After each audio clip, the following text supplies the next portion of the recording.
गोविंद जय जय गोपाल जय जय। गोविंद जय जय गोपाल जय जय। श्री राधा रमण हरि गोविंद जय जय। राधा रमण हरि गोविंद जय जय। गोविंद जय जय गोपाल जय जय। गोविंद जय जय गोपाल जय जय। श्री राधा रमण हरि गोविंद जय जय। राधा रमण हरि गोविंद जय जय। श्री राम जय जय रघुवीर जय जय। श्री राम जय जय रघुवीर जय जय। सीता रमण श्री रघुनाथ जय जय। सीता रमण श्री रघुनाथ जय जय। श्री राम जय जय रघुवीर जय जय। श्री राम जय जय रघुवीर जय जय। सीता रमण श्री रघुनाथ जय जय। सीता रमण श्री रघुनाथ जय जय। गोविंद जय जय गोपाल जय जय। गोविंद जय जय गोपाल जय जय। श्री राधा रमण हरि गोविंद जय जय। राधा रमण हरि गोविंद जय जय। श्री वृंदावन बिहारी लाल की जय हो। श्री राधा श्याम सुंदर भगवान की जय हो। श्री सीताराम चंद्र भगवान की जय हो। श्री रामलला सरकार की जय हो। श्री कनक भुवन बिहारी बिहारणी जू की जय हो। श्री सिद्धि सदन बिहारी बिहारणी जू की जय हो। श्री भागवत भगवान की जय हो। श्री सुखदेव भगवान की जय हो। श्री व्यास भगवान की जय हो। श्री सूत जी महाराज की जय हो। श्री परीक्षित जी महाराज की जय हो। समस्त सौनकादि ऋषियों की जय हो। श्री सद्गुरुदेव भगवान की जय हो। सब संतन की जय हो। सब भक्तन की जय हो। सब विप्रन की जय हो। गौ माता की जय हो। सत्य सनातन धर्म की जय हो।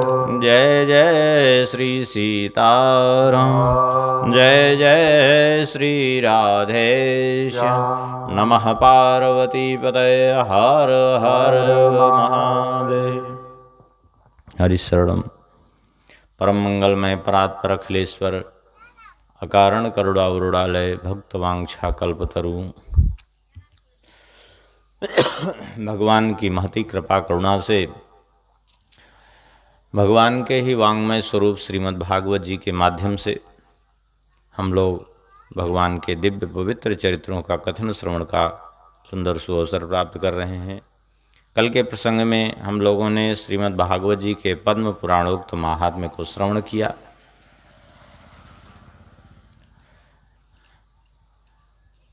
किस प्रकार से भक्ति महारानी रुदन कर रही हैं। रोती हुई भक्ति को नारद जी जैसे संत मिलते हैं तो श्रीमद् भागवत कथा का प्रादुर्भाव होता है, अर्थात श्रीमद् भागवत कथा का श्रवण करने का अवसर प्राप्त होता है भक्ति महारानी को, ज्ञान वैराग्य को, और दोनों हृष्ट पुष्ट हो जाते हैं जो ज्ञान वैराग्य वृद्ध हो चुके थे। कथा से तात्पर्य यही है कि यदि हमें जीवन में भक्ति ज्ञान वैराग्य को पुष्ट करना है तो कथा का आश्रय अत्यंत अत्यंत आवश्यक है। भक्ति महारानी के प्रसंग में कल श्रवण ही कर रहे थे कि इतना व्यथित थी, सैकड़ों देवियां उनकी सेवा में थी, फिर भी उनका दुख नहीं दूर हुआ। कब तक? बोले जब तक कथा श्रवण नहीं किया। ऐसे ही जीवन में जब तक हम भगवत कथा से विमुख हैं, जब तक भगवत भक्ति से विमुख हैं, चाहे हम जितना कुछ कर डालें हमारा दुख नहीं दूर हो सकता, पक्की बात समझ लीजिए। इसलिए यदि संसार के दुख से मुक्त होना है तो एकमात्र उपाय है भगवान का भजन, भगवान की कथा।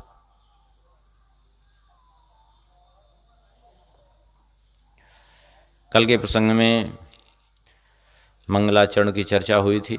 वैसे तो भागवत जी में मंगलाचरण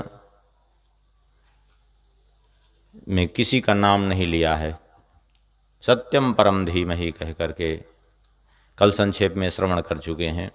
समय अभाव में जितना समय रहा उस हिसाब से दूसरे श्लोक में और तीसरे श्लोक में वास्तव में वो भी मंगलाचरण ही है। अनुबंध चतुष्टय का निरूपण किया और एक श्लोक में फल रूप में वर्णन किया, भागवत जी को स्वरूप वर्णन किया। अनुबंध चतुष्टय क्या है? विषयश्चाधिकारी च संबंधश्च प्रयोजनम, विषय अधिकारी संबंध और प्रयोजन, इन चार चीज़ों का जिसमें निरूपण हो। इसमें चारों का निरूपण किया एक श्लोक में। धर्मः प्रोज्झित कैतवोऽत्र परमो निर्मत्सराणां सताम्, वेद्यं वास्तवमत्र वस्तु शिवदं तापत्रयोन्मूलनम्। श्रीमद्भागवते महामुनिकृते किं वा परैरीश्वरः सद्योरद्यवरुध्यते त्रिकृतिभिः शुश्रूषुभिस्तत्क्षणात्। क्या निरूपण किया इसमें? कहते हैं धर्मः प्रोज्झित कैतवोऽत्र परमो, अत्र भागवते परमो धर्मो निरूप्यते। परमो धर्मो परमत्वे हेतु किम? कहते हैं धर्मः प्रोज्झित कैतव, प्रोज्झित कैतव परम धर्म। यदि यहाँ कह देते उज्झित कैतव, भगवान वेदव्यास जी कह सकते थे धर्मः उज्झित कैतवोऽत्र परमो निर्मत्सराणां सताम्, तो भी छंद भंग नहीं हो रहा, तो छंद पूरा बन रहा था। लेकिन फिर भी धर्मः उज्झित कैतव नहीं कहा, बल्कि धर्मः प्रोज्झित कैतव कहा। क्यों? श्रीधर स्वामी कहते हैं अपने भावार्थ दीपिका में, प्रकर्षेणोज्झितम कैतवम यस्मिन् सः प्रउपसर्गेण मोक्षाभिसंधिरप निरस्तः।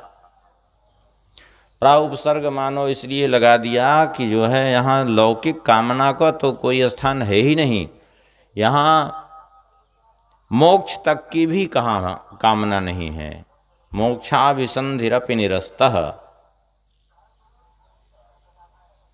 मोक्ष की भी कोई जहाँ जगह नहीं है, कोई कामना नहीं है, ऐसे परम धर्म का निरूपण किया गया। और यही है इसका विषय। इसका अधिकारी कौन है? बोले निर्मत्सराणाम सताम, निर्गता मत्सरा निर्मत्सरा, अर्थात मात्सर्य दोष रहिता। जो मात्सर्य दोष से रहित संत जन हैं वे इसके अधिकारी हैं। मात्सर्य क्या है? परोत्कर्षण असहनम मत्सर, दूसरे का उत्कर्ष सहन न होना, इसी का नाम है मत्सर। इससे जो रहित हैं वे इसके अधिकारी हैं। वेद्यं वास्तवमत्र वस्तु शिवदं तापत्रयोन्मूलनम्। वेद्यम किम वेद्यम? अत्र भागवते परमार्थ वस्तु वेद्यम। इस भागवत जी में परमार्थ वस्तु का निरूपण किया गया है, ना कि लौकिक किसी विषय का। अर्थात लौकिक किसी विषय का कोई स्थान नहीं है, केवल पारमार्थिक तत्व का निरूपण है इसमें। और वो वस्तु कैसी है? शिवदम, शिवम कल्याणम ददाति शिवदम, जो कल्याण को प्रदान करने वाली है, जो जीव मात्र का कल्याण करने वाली है। और तापत्रयोन्मूलनम, जो तीनों तापों से मुक्त कर देने वाली है, ताप का उन्मूलन करने वाली है, दैहिक दैविक भौतिक तीन तापों से मुक्त करने वाली। श्रीमद्भागवते महामुनिकृते किं वा परैरीश्वरः। श्रीमद्भागवत की रचना किसने की? बोले महामुनि कृते। महामुनि अर्थात महामुनि भगवान वेदव्यास जी। एक अर्थ तो भगवान वेदव्यास जी हो जाएगा, श्री कृष्ण द्वैपायन वेदव्यास जी, क्योंकि उनकी रचना है। दूसरा अर्थ इसका ये भी हो जाएगा महामुनि नारायण, स्वयं भगवान नारायण, क्योंकि उनसे बड़ा महामुनि कौन है जो आज भी बद्रिकाश्रम में निरंतर तप कर रहे हैं। उन्होंने ही प्रथम इसकी रचना की और सबसे पहले भगवान ने ही ब्रह्मा जी को सुनाया। 4 श्लोकों में भगवान ने ब्रह्मा जी को दिया, ब्रह्मा जी ने नारद जी को, नारद जी ने व्यास जी को, व्यास जी ने सुखदेव जी को, इस तरह से हम लोगों के पास पहुँचाए। तो यहाँ दोनों ही अर्थ उचित है। महामुनि भगवान नारायण तो है ही है, और भगवान वेद व्यास जी ही न स्वयं व्यास जी कौन है? व्यासो नारायण स्वयं, स्वयं भगवान नारायण ही हैं, अपने कला अवतार से आए हैं। अचतुर्वदनो ब्रह्मा दुबाहुर परो हरि अभाल लोचनो शंभु भगवान बादरायण। चार मुख नहीं है फिर भी वे साक्षात ब्रह्मा जी हैं। चतुर्भुज नहीं है, केवल दुभुज होते हुए भी भगवान श्री हरि हैं। और तीन नेत्र नहीं हैं, केवल दो ही नेत्र हैं, फिर भी वे साक्षात भगवान शिव हैं, भगवान वेदव्यास जी। तो उनकी रचना है। किम वा परैरीश्वरः, इससे बढ़कर के दूसरा कोई नहीं। क्यों? क्योंकि आगे कह रहे हैं ईश्वर सद्यो हृदय अवरुद्धते, जिसके श्रवण मात्र की इच्छा मात्र से जिसके सुनने की इच्छा मात्र हो जाए, शुश्रूषुभि तत्क्षणात् ईश्वर सद्यो हृदय अवरुद्धते, सुनने की इच्छा मात्र से भगवान हृदय में आबद्ध हो जाएं, आकर के बैठ जाएं, तो बस उससे बढ़कर के श्रेष्ठ दूसरा कैसे हो सकता है कोई? क्यों? क्योंकि किम परैः शास्त्रैः तदुक्तम साधनैश्च ईश्वरः सद्यः हृदयारूढ़ो भवति। क्या कोई ऐसा साधन है, कोई ऐसा शास्त्रोक्त उपाय है जिसके द्वारा स्वयं भगवान आकर के हृदय में अवस्थित हो जाएं? ऐसा दूसरा कोई साधन नहीं है। इसका मतलब कि माँ पर ही, अर्थात इससे श्रेष्ठ दूसरा कोई उपाय है भी नहीं भगवान को हृदय में बैठाने का। और कृतभी क्यों कहा? बोले कृतभी इसलिए कहा कि पुण्यात्मा, पृथ्वी माने पुण्यात्मा। पुण्यात्मा क्यों कहा? क्योंकि पुण्य बिना श्रवणेच्छा न लभ्यते, क्योंकि पुण्य के बिना श्रवण की इच्छा ही नहीं जागृत होती है। यही बात गोस्वामी जी भी कह रहे हैं। तुलसी पूरब पापते हरि चर्चा न सुहाय, जैसे ज्वर के बेग से भूख विदाव हो जाए। जब प्रबल पाप रहता है ना, तो भगवत चर्चा फिर अच्छी नहीं लगती है। तो यहाँ अनुबंध चतुष्टय इस रूप में निरूपण किया कि विषय क्या है? बोले परम धर्म। अधिकारी कौन है? बोले निर्मत्सर संतजन इसके अधिकारी हैं। और संबंध किससे है? साक्षात भगवान से। प्रयोजन क्या है? भगवान हृदय में आकर के विराजमान हो जाए, यही इसका प्रयोजन है।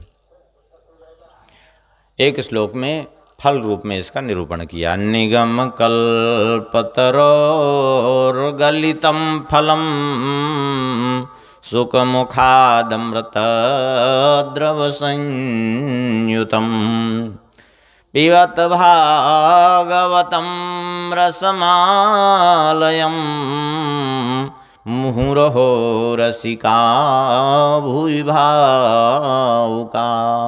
ये क्या है भागवत? बोले निगम कल्पतरोर गलितम फलम, निगमो वेदा सएव कल्पतरु तस्य गलितम फलम। निगम कहते हैं वेद को, वेद रूपी कल्प वृक्ष का पका हुआ फल है श्रीमद् भागवत। एक तो वेद रूपी कल्प वृक्ष का पका हुआ फल, उस पर भी सुख मुखाद अमृत द्रव संयुतम, अमृत रस से परिपूर्ण, और उस पर भी श्री सुखदेव रूप तोते का मुख लग जाने से उसकी मधुरिमा और भी बढ़ गई है। इसलिए क्या करें? बोले पिबत भागवतम रसम, इस भागवत रस को पियो। कब तक? बोले आलयम आसमंताद लयम मोक्ष पर्यंतम, जब तक संसार से मुक्त न हो जाओ, जब तक इस संसार में हो तब तक पीते रहो। कब कितनी बार पिए? बोले मोहो, बार बार पियो। अहो रसिका भू भावुका, अरे रसिकों, अरे भावुकों, ये भूवि पृथ्वी पर ही है, अन्यत्र कहीं नहीं है। स्वर्गे सत्ते च कैलासे वैकुंठे नास्ते अमरसः अतः पिबन्तु सद्भाग्या मामा मुंचत करहिजित। ये पृथ्वी पर ही उपलब्ध है, अन्यत्र उपलब्ध नहीं है। इस प्रकार से 3 श्लोकों में मंगलाचरण किए। अब कथा का प्रारंभ हो रहा है। नैमिषे निमिषक्षेत्रे ऋषयः शौनकादयः शत्रं स्वर्गाय लोकाय सहस्रसममासत। नैमिषारण्य का पवित्र क्षेत्र है। शौनकादि का 88,000 ऋषि विद्यमान हैं। किस लिए? बोले सत्रम स्वर्गाय लोकाय सहस्र सममासत। एक यज्ञ कर रहे हैं 1000 वर्षों का यज्ञ, और 1000 वर्षों के उस यज्ञ में किस लिए यज्ञ कर रहे हैं? बोले सत्रम स्वर्गाय लोकाय, स्वर्ग लोक की कामना के लिए। बोले नहीं, यहाँ स्वर्गाय लोकाय का अर्थ स्वर्गलोक देवराज इंद्र वाला नहीं, बल्कि स्व स्वर्गे गीयत स्वर्गायो हरि तल्लोकम भक्ता नाम निवास स्थानम तत्प्राप्तये। अर्थात स्वर्ग के देवताओं के द्वारा भी वंदनीय परम पूजनीय भगवान श्री हरि, उनका जो दिव्य निवास स्थान है, उनका जो दिव्य धाम है, तल्लोकम भक्ता नाम निवास स्थानम, उसकी प्राप्ति के लिए तत्प्राप्तये सहस्र सम्मासत, उसकी प्राप्ति के लिए 1000 वर्ष का यज्ञ चल रहा है। एक दिन की बात है, प्रातःकाल अग्निहोत्र आदि कर्मों से निवृत्त होकर के वे ऋषि मुनि जाकर के श्री सूत जी महाराज के सन्मुख उपस्थित हुए और सबका प्रतिनिधित्व करते हुए श्री शौनकादि ऋषियों की ओर से शौनक जी ने प्रश्न किया। शौनक जी कह रहे हैं, त्वया खलु पुराणानि सेतिहासानि चानघ आख्यातानप्यधीतानि धर्मशास्त्राणि अन्युत। हे सूत जी महाराज, आपने अच्छी प्रकार से पुराणों का अध्ययन किया है, इतिहास का अध्ययन किया है, और भी बहुत से उपाख्यान आपने अध्ययन किए हैं। तो कृपा करके हम आपसे कुछ पूछना चाहते हैं, धर्मशास्त्र संबंधी चर्चा करना चाहते हैं। आप हमारे प्रश्न का उत्तर दीजिए। और यहाँ पर 6 प्रश्न किए ऋषियों ने, एक एक करके। और इन्हीं 6 प्रश्नों के उत्तर में श्रीमद् भागवत कथा है। यद्यपि ये 6 प्रश्न हर स्कंद में जो है, यहाँ भी प्रश्न किया तो प्रथम स्कंद में भी पूरे हो जाते हैं, लेकिन अन्य स्कंदों में भी सारे इन्हीं प्रश्नों के ही उत्तर हैं। कहते हैं प्रश्न क्या है? बोले तत्र तत्रांजसायुषमन् भवता यद विनिश्चितं पुंसामेकान्ततः श्रेयस्तन्नः संसितुमर्हसि। हे सूत जी महाराज, आपने इतने शास्त्रों का अध्ययन करने के बाद पुंसामेकान्ततः श्रेयः, मनुष्य मात्र के कल्याण का उपाय क्या निर्धारित किया? अर्थात मनुष्य मात्र का कल्याण कैसे हो, ये कृपा करके बताइए। क्योंकि इस कलयुग में प्रायः अल्पायु हैं लोग, और अल्पायु होने के साथ साथ आलसी हैं, मंदबुद्धि हैं, मंदभाग्य और उपद्रवी जीवन है। 5 दुर्गुण हैं। ऐसी स्थिति में बहुत ज़्यादा तो कुछ कर नहीं सकते, तो हम चाहते हैं क्या? बोले अतः साधोत्र यत्सारं समुद्धृत्य मनीषया, जो शास्त्रों का सार तत्व है वह सुनाइए। ये दूसरा प्रश्न हो गया। अब तीसरा प्रश्न है, बोले सूत जानासि भद्रम ते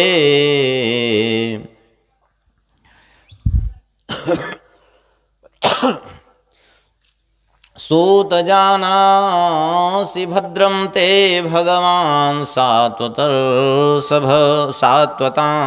पतिः देवक्यां वसुदेवस्य जातो यस्य चिकीर्षया। देवकी वसुदेव जी के यहाँ क्या करने की इच्छा से भगवान प्रकट हुए, कृपा करके बताइए। ये तीसरा प्रश्न। इस संसार में दो गंगा जी हैं, एक भगवान के चरणों से निकली हुई भागीरथी गंगा, दूसरे भगवान के श्रीमुख से निकले हुए उनके चरित्र रूपी भागवती गंगा। कह रहे हैं दोनों में अंतर क्या है? बोले दोनों में अंतर है कि सद्यः पुनन्त उपस्पृष्टा स्वर धुन्यापोनु सेवया।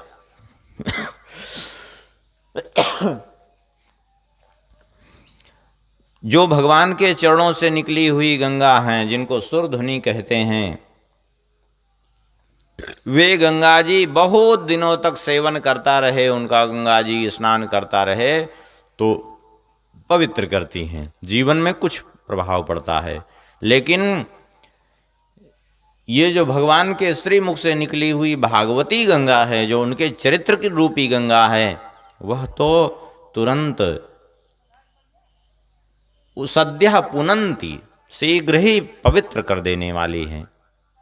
तो कृपा करके जो है हम चाहते हैं यही कि तस्य कर्माण्युदाराणि परिगीतानि सूरभिः ब्रूहि न श्रद्धानानां लीलया दधतः कला। तो कृपा करके उनके सुंदर सुंदर उदार चरित्रों को हम सब श्रद्धालुओं के सामने आप वर्णन करिए। ये चौथा प्रश्न हो गया। पांचवा प्रश्न है, कृतवान किल वीर्याणि सह रामेण केशवः अतिमर्त्यानि भगवान गूढ़ः कपटमानुषः। भगवान बलराम जी के साथ इस धराधाम पर अवतरित होकर के आए। कैसे आए? बोले गूढ़ा कपट मानुषः, अपने आप को छुपाए हुए मनुष्य वेश में। यद्यपि वे मनुष्य नहीं थे, लेकिन मनुष्य रूप में अवतरित हुए। लीलाएं उनकी जो थी मनुष्य के समान तो दिखती थी, लेकिन मनुष्य की नहीं थी। लीलाएं कैसे थी? बोले अति मर्त्यानि भगवान, अति मर्त्यानि, जो मनुष्य कभी कर ही नहीं सकता। जैसे 6 दिन का बालक कोई पूतना जैसी राक्षसी को मार सकता है क्या? 2.5 महीने का कोई बालक अपने अंगूठे के ठोकर से सकट को पलट सकता है क्या? तृणावर्त जैसे असुर को आकाश में जा करके इतनी ऊंचाई पर मार करके और फिर सकुशल वापस आ सकता है क्या? अथवा गोवर्धन को अपनी एक कनिष्ठ का उंगली पर कोई धारण कर सकता है कोई सामान्य मनुष्य क्या? नहीं कर सकता।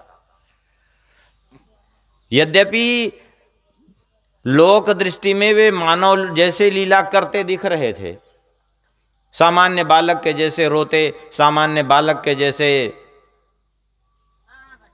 चेष्टाएं करते, बालकवत क्रीड़ा करते, लेकिन जो उनकी लीलाएं थी वो अर्तिमर्त्यानि, वो मनुष्य की लीलाएं नहीं थी, जो मनुष्य कभी कर ही नहीं सकता। तो कृपा करके उन लीलाओं को हमसे सुनाइए। छठवां प्रश्न है, ब्रूहि योगेश्वरे कृष्णे ब्रह्मण्ये धर्मवर्मणि स्वाम काष्ठा मधुनोपेते धर्मः कं शरणं गतः। जब भगवान ने अपनी लीला स्मरण कर ली, अपने परम धाम को चले गए, तो धर्मः कं शरणं गतः, तो फिर धर्म किसकी शरण में गया? कृपा करके बताइए। ये 6 प्रश्न किए सुन करके श्री सुखदेव जी महाराज बड़े प्रसन्न, श्री सूत जी महाराज बड़े प्रसन्न हुए, और प्रसन्न होकर के 2 श्लोकों में श्री सुखदेव जी महाराज का और 1 श्लोक में भगवान नर नारायण, भगवती सरस्वती जी और भगवान वेद व्यास जी के चरणों में वंदन करके उत्तर देना प्रारंभ किया। और कहते हैं, मुन्या साधु पृष्ठो हम भवद्भिर्लोक मंगलम यत्कृता कृष्ण संप्रश्नो एनात्मा सुप्रसीदति। आपने जो प्रश्न किया है अत्यंत सुंदर प्रश्न है। क्योंकि लोक मंगलम प्रश्नम कृतम, आपने सारे जगत के कल्याण हेतु प्रश्न किया है। तो सबसे पहले तो ये समझने की बात है कि मनुष्य का धर्म क्या है। सवै पुंसाम परो धर्मो यतो भक्तिरधोक्षजे अहैतुक्य प्रतिहता यदात्मा संप्रसीदति। भगवान के चरणों में भक्ति, भगवान की भक्ति ही मनुष्य का परम धर्म है। और भक्ति कैसी हो, बोले दो शर्तें हैं भक्ति के, एक अहेतुक हो, दूसरे अप्रतिहता। अप्रतिहता माने अबाधित हो, अहेतुक माने किसी हेतु को लेकर के नहीं, क्योंकि किसी उद्देश्य को लेकर के की हुई भक्ति अधिक समय टिकती भी नहीं है। हेतु की पूर्ति होते ही तुरंत वो भक्ति खत्म हो जाती है। भाई जिस उद्देश्य से भक्ति कर रहे हैं वो जैसे ही उद्देश्य पूरा हुआ भक्ति खत्म, समाप्त। जैसे मान लिया किसी ने धन की इच्छा से भक्ति की और धन मिला, बस भक्ति समाप्त। पुत्र की इच्छा से की, पुत्र मिला, भक्ति समाप्त। अथवा भक्त जिस उद्देश्य से कर रहे हैं उस उद्देश्य की पूर्ति में अधिक विलंब होते देख करके भी भक्ति समाप्त हो जाती है। तो भक्ति हेतुक होनी चाहिए, दूसरे अप्रतिहता अर्थात अबाधित होनी चाहिए, एक रस चलने वाली होनी चाहिए। क्योंकि किसी भी हेतु को लेकर के करेंगे तो भक्ति अधिक समय नहीं टिकेगी। जैसे एक सज्जन थे, बेचारे गरीब थे, एक दिन जो है किसी से कहने लगे कि क्या करें, हम बहुत परेशान हैं। उसने कहा थोड़ा भगवान का भजन आदि किया करो, भगवान की सेवा करो, तो भगवान की कृपा हो जाएगी। बोले ठीक है। तो गए, बढ़िया एक सुंदर लड्डू गोपाल जी को ले आए और उनकी सेवा करने लगे। कुछ दिन किए लड्डू गोपाल जी की सेवा बढ़िया से, लेकिन कुछ लाभ नहीं हुआ, धन नहीं मिला।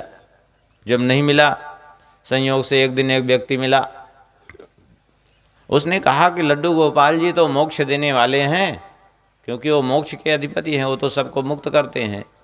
यदि तुम्हें धन की इच्छा है तो भगवती दुर्गा जी की आराधना तुमको करनी चाहिए थी। अब लड्डू गोपाल जी को रखे अलमारी में, ले आए दुर्गा जी का एक बढ़िया सुंदर चित्रपट लगाए, उनकी सेवा करने लगे। अब एक दिन संयोग से धूप बत्ती जलाई, दुर्गा जी के सामने रखा। अब वो जब दुर्गा जी के सामने रखा तो वो धूप का धुआं उड़ करके गोपाल जी की नाक में पहुंचा। जैसे ही गोपाल जी की नाक में पहुंचा, मारे गुस्से के गए, बोले देखो हमने दुर्गा जी को धूप लगाई, देना लेना कुछ नहीं और धूप सूंघने को तैयार बैठे हैं। ले जाकर के रुई लगा दिया गोपाल जी की नाक में। जैसे ही गोपाल जी की नाक में रुई लगाया, भगवान प्रकट हो गए। भगवान ने प्रकट होकर के कहा हम प्रसन्न हैं, क्या चाहिए तुम्हें? अरे बोले चाहिए क्या, हमें क्या पता था कि रुई लगाने से प्रसन्न होंगे, तो पहले ही लगा दिए होते। अरे बोले रुई लगाने से प्रसन्न नहीं हुए? बोले फिर तो पहले क्यों नहीं आए, अभी क्यों आए? भगवान ने कहा कि पहले तुम हमको मूर्ति समझते थे, जड़ समझते थे, तो हम जड़वत व्यवहार कर रहे थे। अब तुम समझ रहे हो कि हम धूप सूंघ रहे हैं, क्योंकि अब तुम चेतन मान रहे हो, इसलिए हम चेतन जैसा व्यवहार कर रहे हैं, प्रकट हो गए तुम्हारे सामने। तात्पर्य यह है कि हम सहज में जब कोई उद्देश्य रहेगा कि हमको अमुक चीज़ चाहिए, तो भक्ति अधिक समय नहीं ठहरेगी, पक्की बात है।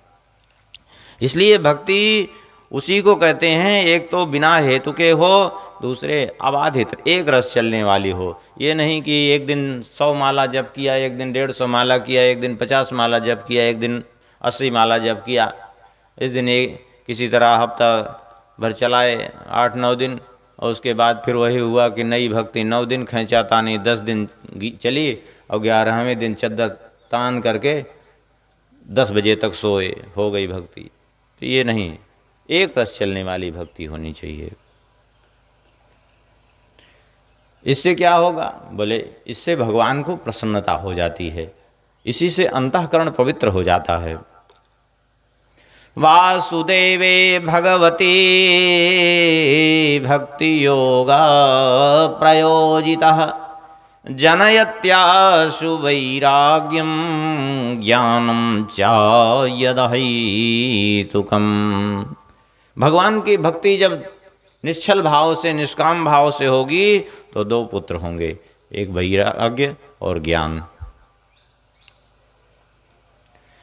भगवान की भक्ति करने के बाद भी यदि जीवन में वैराग्य नहीं हो रहा है तो समझ लेना चाहिए अभी भक्ति भी ठीक से नहीं हो रही है, कहीं ना कहीं हमारी भक्ति में त्रुटि हो रही, पक्की बात समझ लीजिए। क्योंकि भगवान की भक्ति का फल क्या है? जीवन में वैराग्य उत्तरोत्तर बढ़ता जाए, और फिर वैराग्य होगा तब ज्ञान होगा, बिना वैराग्य के ज्ञान नहीं होगा। ज्ञान की होई विराग बिन। 4 पुरुषार्थ हैं, धर्म अर्थ काम और मोक्ष। धर्म का फल क्या है? धर्मस्य यापवर्गस्य नार्थार्थायोपकल्पते। धर्म का फल है क्या? मोक्ष। लोग कह देते हैं सीधा सीधा धर्म का फल है अर्थ, अर्थ का फल है काम, काम का फल पे मोक्ष होगा क्या? काम क्रोध लोभ आदि सब नाथ नरक के पंथ। धर्म का फल अर्थ नहीं है, बल्कि धर्म का फल है मोक्ष। और अर्थ, अर्थ केवल धर्म के लिए है। धन जो भगवान ने दिया है वो केवल धर्म में लगाने के लिए दिया है। सच्चाई यही है। देखिए, यदि मान लिया जाए कि धन उपयोग के लिए भगवान देते तो 84 लाख योनियां हैं। 84 लाख योनियों में धन किसके पास है? एकमात्र मनुष्य के पास। क्या जब सभी जीवों का बिना धन के कार्य चल रहा है तो मनुष्य का कार्य बिना धन के न चलता क्या? कितने मनुष्य भी हैं जिनका आज भी बिना धन के कार्य चल रहा है, जिनके पास धन है ही नहीं है, ऐसे ही लोग व्यवहार चल रहा है। तब फिर बोले धन वास्तव में देखा जाए तो धन केवल धर्म में लगाने के लिए ही है। भगवान ने मनुष्य को धन इसलिए दिया है क्योंकि उसके पास विवेक है धर्म में लगाने का। और काम, बोले कामस्य नेन्द्रिय प्रीतिर लाभो जीवेते यावता। काम का फल इंद्रिय तृप्ति नहीं है, बल्कि काम केवल जीवन निर्वाह, वंश परंपरा की रक्षा करने के लिए है। वंश परंपरा आगे बढ़ती रहे, केवल इसके लिए है, बाकी कुछ नहीं। तो जीवन का फल क्या है? अरे जीवस्य तत्व जिज्ञासा नार्थो यस्येह कर्म भी। जीवन का फल है तत्व जिज्ञासा, न धन कमाना ना तो बहुत कर्म करना। तो तत्व क्या है? बोले वदन्ति तत्तत्त्वविदस्तत्त्वं यज्ञानमद्वयम् ब्रह्मेति परमात्मेति भगवानिति शब्दते। तत्व क्या है? बोले उसी को चाहे ब्रह्म कहिए, उसी को चाहे परमात्मा कहिए, चाहे भगवान कहिए। उसी को कुछ लोग ब्रह्म कहते हैं, उसी को परमात्मा कहते हैं, उसी को भगवान कहते हैं। ब्रह्म क्या है? ब्रह्म उस अवस्था को कहते हैं जो निर्गुण निराकार स्वरूप है, उसको ब्रह्म कहते हैं।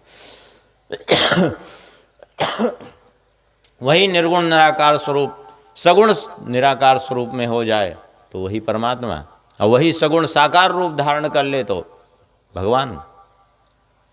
जैसे उदाहरण के लिए बिजली संपूर्ण ब्रह्मांड में व्याप्त है, लेकिन न उसका कोई गुण दिख रहा है, न कोई आकार दिख रहा है। कभी कभी चमकती है बादलों में तो दिखती है बिजली, कहीं कहीं बिजली गिर भी जाती है तो उसका प्रभाव भी पड़ जाता है, किसी के प्राण भी चले जाते हैं उसी में। तो बिजली तो है, लेकिन ना कोई उसका गुण ना आकार। ये क्या है? ये विद्युत का निर्गुण निराकार स्वरूप है। वही विद्युत यंत्र के माध्यम से एकत्र करके तार में प्रवाहित कर दिया। जब तार में प्रवाहित कर दिया तो विद्युत का गुण तो आ गया, लेकिन आकार कुछ नहीं है। अभी गुण है, अभी उसको कोई स्पर्श कर ले, छू ले तो करंट लग जाएगा, लेकिन कोई आकार प्रकार नहीं है, कुछ नहीं। ये क्या है? ये है विद्युत का सगुण निराकार स्वरूप। और वही अब दिखाई देने लगा, बल्ब जल रहा है, अब छू लीजिए तो करंट भी लगेगा खुले तार को, और दिखाई भी पड़ रहा है स्वरूप भी। तो ये क्या है? सगुण साकार रूप विद्युत का। अथवा दूसरे रूप में समझ लीजिए, जैसे जल, अब वही जल है, वाष्प बनकर के बादल के रूप में उड़ रहा है। कोई गुण है, कोई आकार है, वाष्प बन के उड़ रहा है। ना उससे आप प्यास बुझा सकते हैं, ना तो उसको पकड़ सकते हैं, ना कोई आकार है उसका। ये है क्या? बोले ये जल का निर्गुण निराकार स्वरूप है। आपको स्नान करने की आवश्यकता है, स्नान उससे नहीं हो सकता, वाष्प जो उड़ रही है। प्रतिक्षण जो है वाष्प, सूर्य की किरणों से जल वाष्पित होकर के आकाश में उड़ रहा है, लेकिन उससे न प्यास बुझेगी, ना तो आप स्नान कर सकते हैं, कुछ नहीं कर सकते। ये जल का क्या है? निर्गुण निराकार स्वरूप है। वही जल के रूप में परिणित हो गया, वही वाष्प जल के रूप में जब परिणित हो गया तो आकार कुछ नहीं है। आप लोटे में डाल दीजिए, लोटे के आकार में परिणित हो जाएगा। गिलास में डाल दीजिए, गिलास बाल्टी में डाल दीजिए, थाली में डाल दीजिए, वो तदनुरूप आकार धारण कर लेगा। आकार कुछ नहीं है, लेकिन गुण है। आपकी प्यास भी बुझा देगा। आप कपड़ा साफ करना चाहें, कपड़ा भी साफ कर लेंगे, स्नान करना चाहें, स्नान भी कर लेंगे। गुण है, लेकिन आकार कुछ नहीं। ये जल का क्या है? ये सगुण निराकार स्वरूप है। गुण है, लेकिन आकार कुछ नहीं है। लेकिन उसी को आप किसी पात्र में रख करके और रख दीजिए कुछ समय के लिए फ्रिज में। अब उसको निकालिए, अब पात्र से अलग भी कर दीजिए तो भी उसका आकार बना है। अब उसमें गुण भी है, जल वाला गुण भी है, आपकी प्यास बुझाने की भी क्षमता है। उसको आप गला करके जो है स्नान भी कर सकते हैं, और आकार भी जिस पात्र में आपने डाल करके जमाया है तदनुरूप आकार भी उसने धारण कर लिया है। ये क्या है? ये जल का सगुण साकार स्वरूप है। ठीक इसी प्रकार से एक ही जल जिस प्रकार से अलग अलग रूपों में विभक्त होने से संज्ञा उसकी अलग अलग हो गई, एक वाष्प, दूसरा जल, तीसरा जो है बर्फ, तत्व तीनों एक हैं। उसी प्रकार से उसी को ब्रह्म कहते हैं, उसी को परमात्मा कहते हैं, उसी को भगवान कहते हैं। तत्वतः एक ही परमात्मा के तीन रूप हैं, सीधी सीधी बात है। किंतु इस परमात्मा के इस स्वरूप को समझने के लिए करना क्या पड़ेगा? बोले श्रुसु श्रद्धानस्य वासुदेव कथा रुचि स्यान्महसेवया विप्रा पुण्यतीर्थ निषेवणा। पुण्य तीर्थों के सेवन के फलस्वरूप महत्सेवा, महत्पुरुषों की सेवा में रुचि जागृत होती है। और महत्पुरुषों की सेवा में जब रुचि होती है तो महत्पुरुषों की सेवा के फलस्वरूप भगवान की कथा में रुचि होती है। और जब भगवान की कथा श्रवण करते हैं तो शृण्वतां स्वकथां कृष्ण पुण्यश्रवण कीर्तना हृदयंतस्थो यवद्राणि विधुनोति सुरसताम। भगवान की कथा सुनते हैं तो कथा के माध्यम से कानों के द्वारा भगवान अंतर हृदय में प्रवेश करते हैं, और वहाँ जाकर के भगवान हृदय में भरे हुए जितने अभद्र हैं, काम क्रोध लोभ मोह मद मत्सरादि विकार हैं, उनका विधुनोति, विशेष रूपेण धुनोति, संपूर्ण रूप से विनाश कर देते हैं।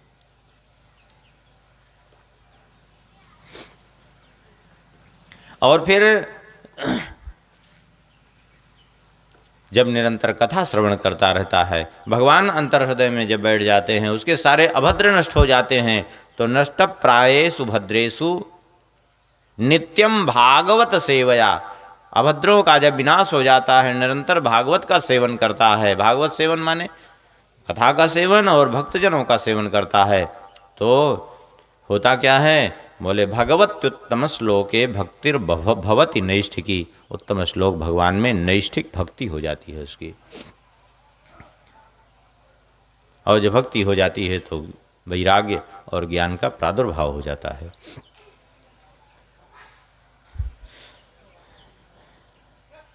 सबसे पहले भगवान ने इस सृष्टि को रचने के लिए स्वयं भगवान ने स्वरूप धारण किया। आजकल लोग बहुत कुतर्क करते हैं कि भगवान तो निर्गुण निराकार हैं। जब जो निर्गुण निराकार है उनसे सगुण साकार स्वरूप कैसे प्रकट हो सकता है?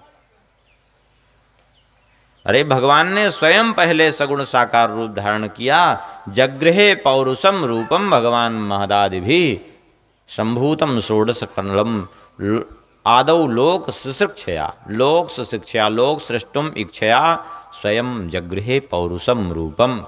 लोक सृष्टि की इच्छा से, लोक रचना की इच्छा से भगवान ने स्वयं पुरुष रूप धारण किया।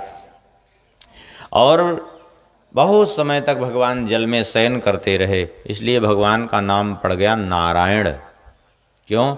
नार माने होता है जल और अयन माने घर, अर्थात जल ही जिनका निवास स्थान बना, इसलिए नारायण।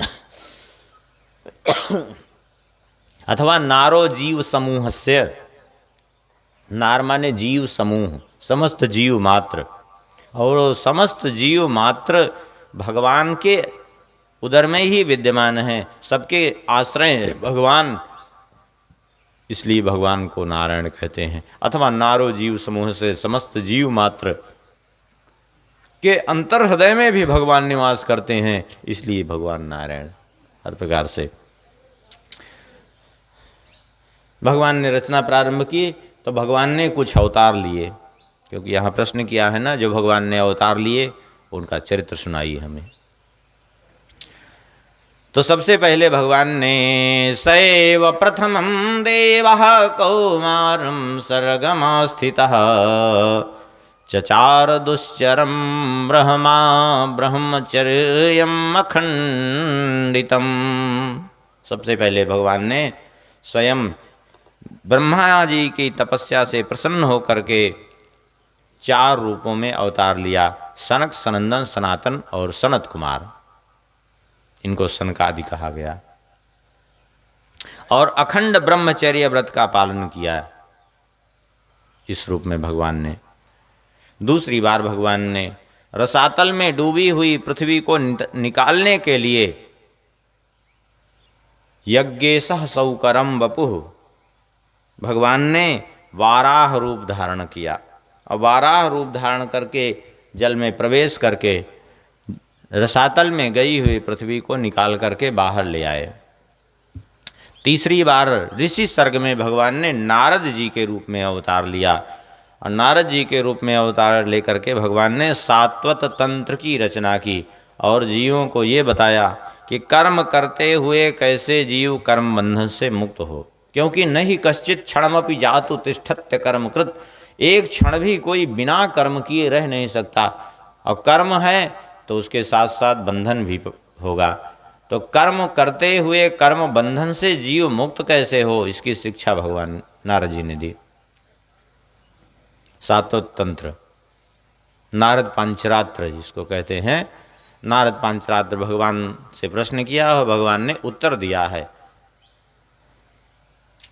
5 दिन 5 रात्रि में पूरा भगवान नारायण ने बद्रिकाश्रम में नारद जी को जो उपदेश दिया है 55,000 श्लोकों में,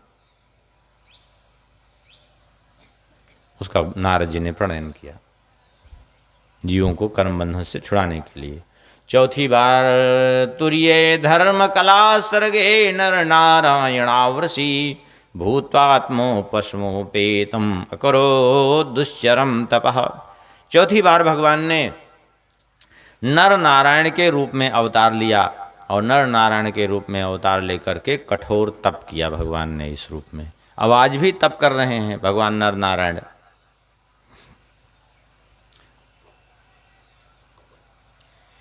नर नारायण भगवान के अवतार का एक प्रयोजन तो ये था कि जीवों को तप करने की शिक्षा देना। दूसरा प्रयोजन ये भी था कि एक असुर उत्पन्न हुआ था, सहस्त्र कवची। ये सहस्त्र कवची दैत्य इतना बड़ा भयंकर, इसने कठोर तप किया, सूर्य देव की आराधना की। भगवान सूर्य देव प्रसन्न हुए।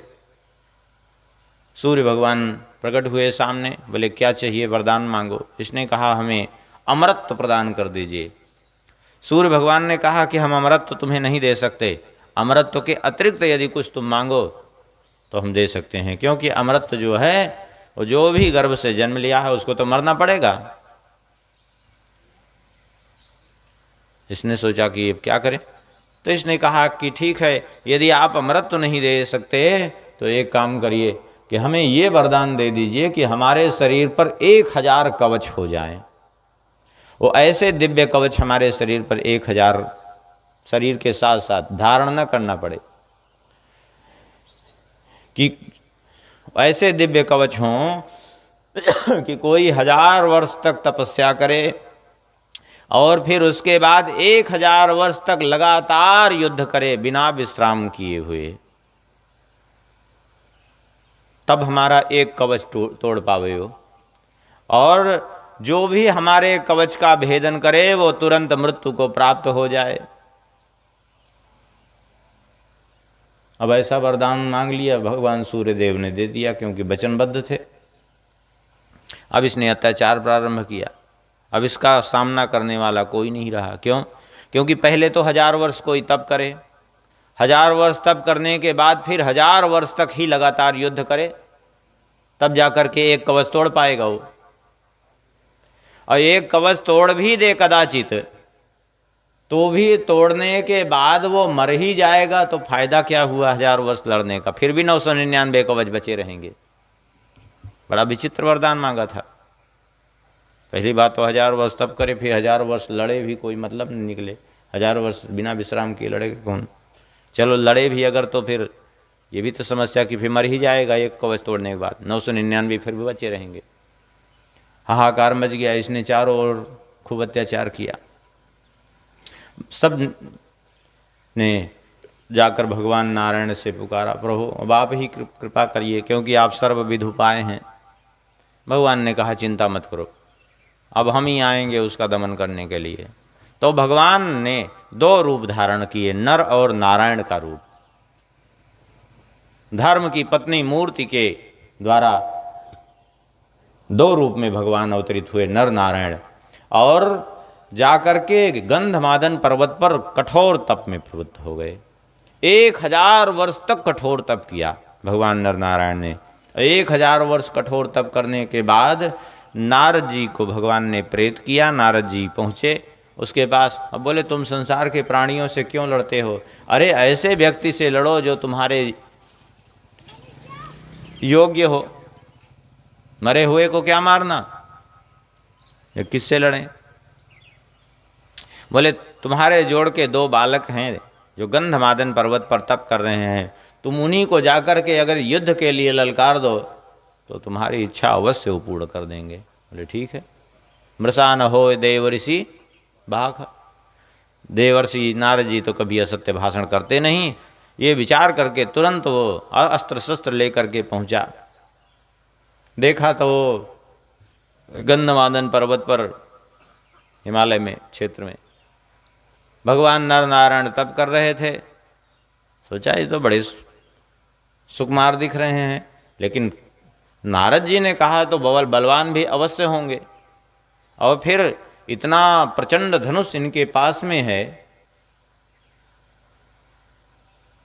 भगवान नारायण के बगल में सारंग धनुष, भगवान नर के बगल में आजिगो धनुष, दोनों के बगल में दिव्य तर्कस, अक्षय तर्कस रखा हुआ था।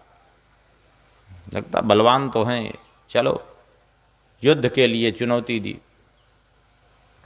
तो एक भाई तो तप करते रहे और दूसरे भाई उठे, उठ करके उससे युद्ध किए, 1000 वर्ष युद्ध किए, जैसा वरदान था। 1000 वर्ष युद्ध करके उसके एक कवच को तोड़ दिया, और एक कवच तोड़ करके, जैसा भगवान सूर्यदेव का वरदान था कि कवच तोड़ने वाला मृत्यु को प्राप्त होगा, तुरंत जो है अपना शरीर भी छोड़ दिया। उनका मरना जीना क्या, वो तो साक्षात भगवान है, लेकिन फिर भी उनका वरदान तो पूर्ण करना था। एकदम मरणासन, शरीर छोड़ दिया, प्राण निकल गए। तो दूसरे भाई उठे, और दूसरे भाई ने उठ करके उनको जीवित कर दिया अपने तपोबल से, और कहा तुम अब बैठो, तपस्या करो, हम लड़ेंगे। तो दूसरे लड़ते रहे। 1000 वर्ष उधर उनकी तपस्या चलती रही और दूसरे लड़ते रहे। उन्होंने एक कवच तोड़ा, उन्होंने शरीर छोड़ा, फिर वो उठे, उनको जीवित किया, फिर वो तपस्या करने लगे। ऐसे बारी बारी से दोनों भाई तप भी करते रहे, उससे लड़ते भी रहे। 999,000 वर्ष तक लड़ते रहे लगातार, और लड़ते लड़ते 999 कवच तोड़ डाला उसके। एक कवच बचा रह गया, तब घबरा गया, घबरा करके वो वहाँ से भागा कि अब तो जब 999 तोड़े तो एक और तोड़ेंगे, 1000 वर्ष और लगेगा। और दोनों मर करके जिंदा हो रहे हैं। ये तो अच्छी समस्या खड़ी कर दी हमारे लिए नारद जी ने, कहाँ लाके फंसा दिया। भागा वहाँ से, और भाग करके सूर्य भगवान का भक्त था, उन्हीं के द्वारा वरदान प्राप्त था, तो दौड़ करके सूर्य मंडल में ही विलीन हो गया। भगवान नर नारायण तो फिर से अपने तपस्या में लग गए। बहुत समय तक वो सूर्य मंडल में ही विलीन रहा, वो सहस्र कवची दैत्य। बाद में द्वापर युग के अंत में दुर्वासा जी ने जो कुंती जी को एक मंत्र प्रदान किया था, और कहा था कि इस मंत्र का, जिस देवता का स्मरण करके इस मंत्र को तुम जो है जप करोगी, वही देवता तुम्हारे सन्मुख आकर के अपने समान पुत्र प्रदान करेगा। कुंती जी ने बाल सुलभ चेष्टा बसात उस मंत्र का आवाहन कर दिया। सूर्यदेव को देख करके सूर्यदेव प्रकट हो गए, और कुंती जी का उस समय विवाह नहीं हुआ था, चूँकि सूर्यदेव ने आकर के, कुंती जी यद्यपि मना कुंती जी ने किया, लेकिन सूर्यदेव ने कहा मैं मंत्र के वशीभूत हूँ, और मंत्र की मर्यादा को मैं नष्ट नहीं कर सकता हूँ, मुझे पुत्र तो तुम्हें देना ही पड़ेगा, नहीं तो इससे यदि मैं तुम्हें पुत्र नहीं दूंगा तो फिर जिसने तुम्हें मंत्र दिया है उसका भी, तुम्हारा भी, और तुम्हारे पूरे कुल का, सबका अनिष्ट हो जाएगा। क्योंकि मंत्र है, मंत्र यदि जो है उचित ढंग से प्रयोग न किया गया तो वो अनर्थकारी भी होता है। हाँ।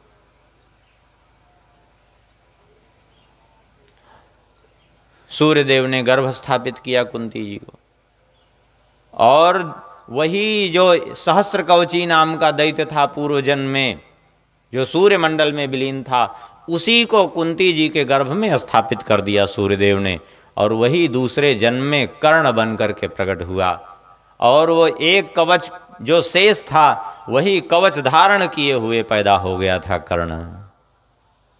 इसलिए लोग कहते हैं ना कि वो पैदा हुआ तो कवच कुंडल धारण किए हुए था, तो वही पूर्व जन्म का इसका कवच था जो भगवान सूर्यदेव से प्राप्त था। और कुंडल तो कुंती जी की प्रार्थना पर सूर्यदेव ने अपनी ओर से प्रदान कर दिया था, क्योंकि कुंती जी ने कहा कि मैं अभी अविवाहिता हूँ, इस बालक का मैं पालन पोषण भी नहीं कर सकती, न जाने इसको कौन सा संकट उपस्थित हो जाए, क्या होगा। तब सूर्यदेव ने उसको कुंडल अपनी ओर से प्रदान कर दिया था कि ठीक है, तुम्हें इसकी चिंता करने की ज़रूरत नहीं है, इस कुंडल के प्रभाव से न इसको कभी किसी प्रकार का कष्ट होगा, न शारीरिक किसी प्रकार की क्षति होगी, इसको समस्त संकटों से मुक्त रहेगा। तो दूसरे जन्म में वो कर्ण बन करके आया। तो अर्जुन और श्री कृष्ण कौन हैं? भगवान नर नारायण ही अर्जुन और श्री कृष्ण के रूप में अवतरित हुए थे, जो पूर्व जन्म में उसके 1000 कवचों का में 999 का भेदन किया था। इस जन्म में यदि जो है उस कवच का भेदन करना हो तो 1000 वर्ष फिर तपस्या करनी पड़ती, और 1000 वर्ष तपस्या करने के बाद फिर 1000 वर्ष लड़ना भी पड़ता, तब कवच का भेदन होता, और एक की मृत्यु होना स्वाभाविक थी। तो इसलिए जो है इस द्वापर में इतना समय तो था नहीं, तो इंद्र ने आकर के ब्राह्मण रूप धारण करके कवच कुंडल मांग लिए थे कर्ण से। जो कवच कुंडल मांग लिए थे तो अर्जुन जो नरावतार हैं, अर्जुन उनकी बारी थी, तो इस बार अर्जुन ने वध किया है उसका। ये वही सहस्र कवची दैत्य था पूर्व जन्म का, और इसी कारण से यद्यपि कुंती जी के द्वारा जन्म हुआ, धर्म की ओर प्रवृत्ति भी थी, लेकिन फिर भी पूर्व जन्म के दैत्य स्वभाव बस इसने दुष्टों का साथ दिया, दुर्योधन आदि का, क्योंकि संस्कार ये बड़ा प्रबल होता है, जन्म जन्मांतर तक चलता रहता है। आगे कहते हैं पंचमः कपिलो नाम सिद्धे स काल विप्लुतम प्रोवाचा सुरे सांख्यम तत्वग्रामो विनिर्णयम। 5वीं बार भगवान ने कपिल देव के रूप में अवतार लिया, सिद्धों के स्वामी कपिल देव के रूप में। समय के प्रभाव से जब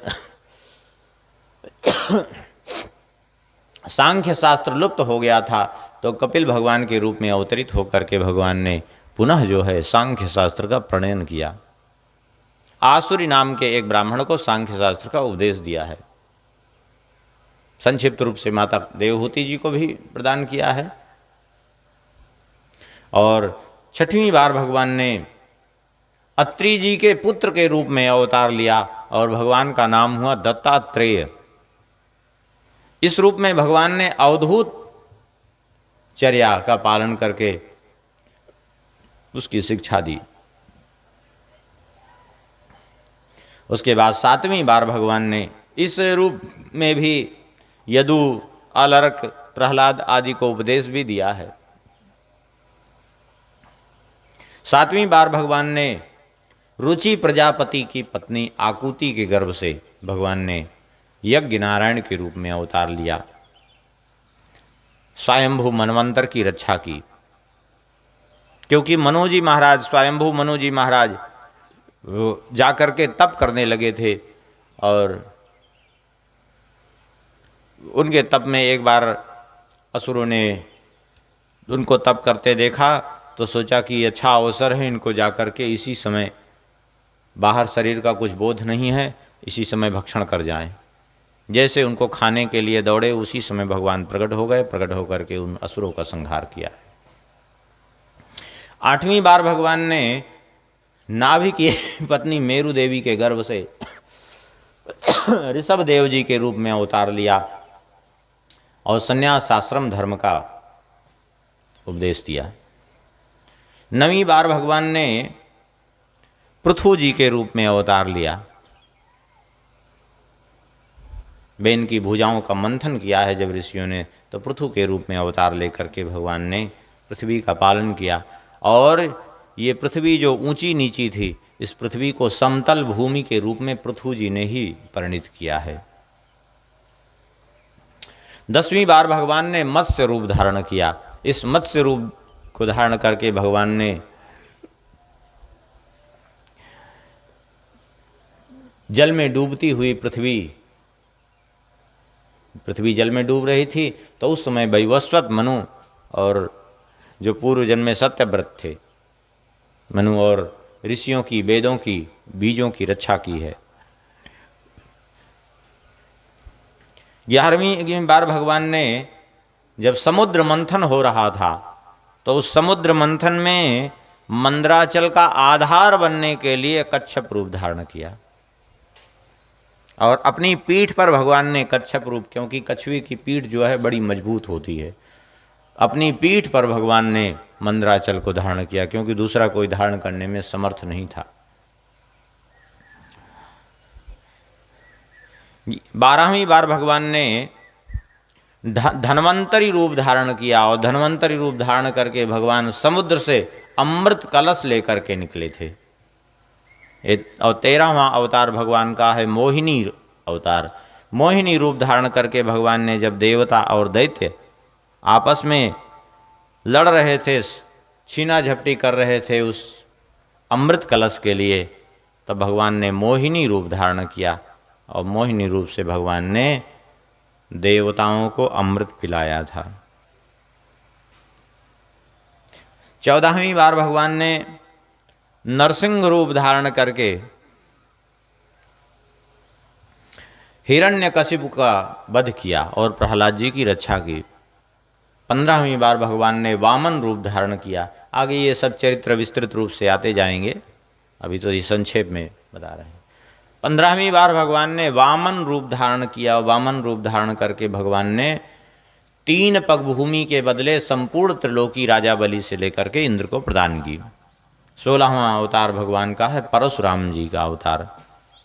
परशुराम जी का अवतार इसलिए हुआ कि उस समय क्षत्रिय ब्राह्मण और वेद के विरोधी हो गए थे, इस कारण से उनका विनाश करने के लिए भगवान अवतरित हुए। 17वीं बार भगवान ने पराशर जी के द्वारा सत्यवती के गर्भ से व्यास जी के रूप में अवतार लिया। 18वीं बार भगवान ने श्री रामावतार लेकर के समुद्र का निग्रह किया, रावण आदि खरदूषण आदि जैसे दुष्टों का संहार किया, बाली आदि का वध किया। 19वां अवतार बलराम जी, और 20वें अवतार में श्री कृष्ण का रूप धारण करके पृथ्वी जो भार हरी हो गई थी दुष्टों के अत्याचार से, दुष्टों का विनाश किया। 21वां अवतार भगवान का बुद्धावतार, और 22वां अवतार कल्कि अवतार। ये 22 अवतार यहाँ स्मरण किए गए। वैसे 24 अवतार प्रसिद्ध हैं। 2 अवतार हैं, एक हंस अवतार, एक हयग्रीव अवतार।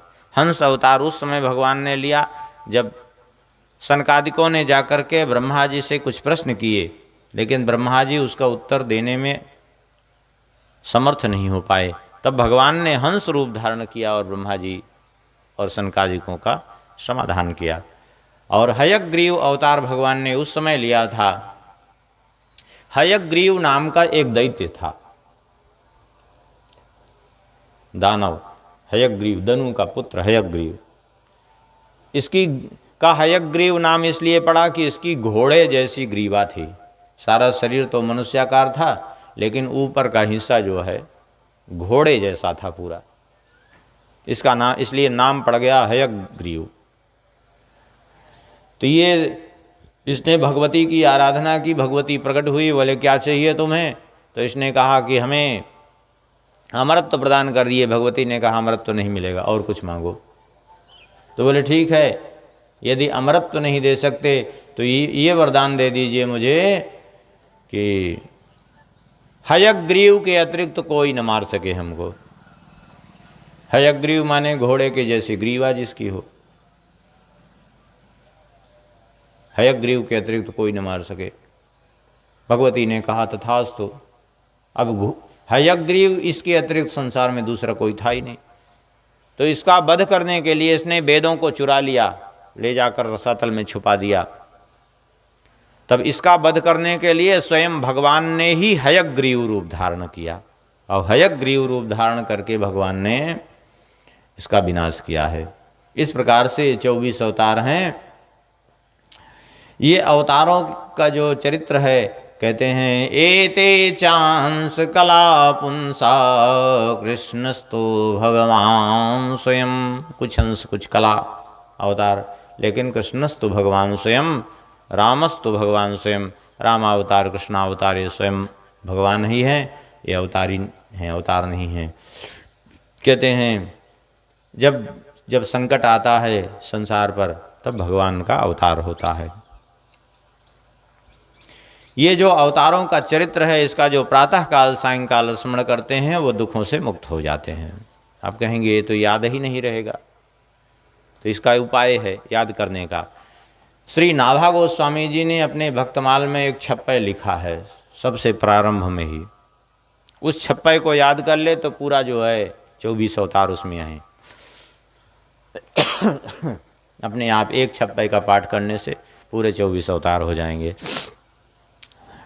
श्री नाभा गोस्वामी जी का छप्पय है, जय जय अमीन बराह कमठ नर हरि बलिवामन, परशुराम रघुवीर कृष्ण कीरति जग पावन, बुद्ध कल के अरु व्यास पृथु हरिहंस मनवंतर, यज्ञ ऋषभ है ग्रीव ध्रुव वर दैन धन्वंतर, बद्रीपति दत्त कपिल देव सनकादिक करुणा करो, 24 रूप लीला रुचिर श्री अग्रदास उर्पद धरो। इस प्रकार से 24 अवतारों का यहाँ स्मरण किया।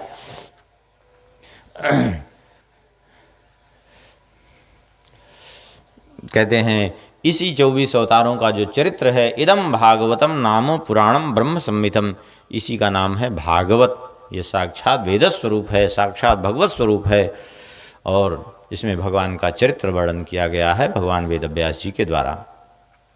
भगवान वेदव्यास जी ने इस चरित्र का लेखन किया और फिर अपने पुत्र श्री सुखदेव जी को सुनाया, उन्हीं को पढ़ाया। सुन करके सौनकादिक ऋषियों ने प्रश्न किया कि कृपा करके ये बताइए,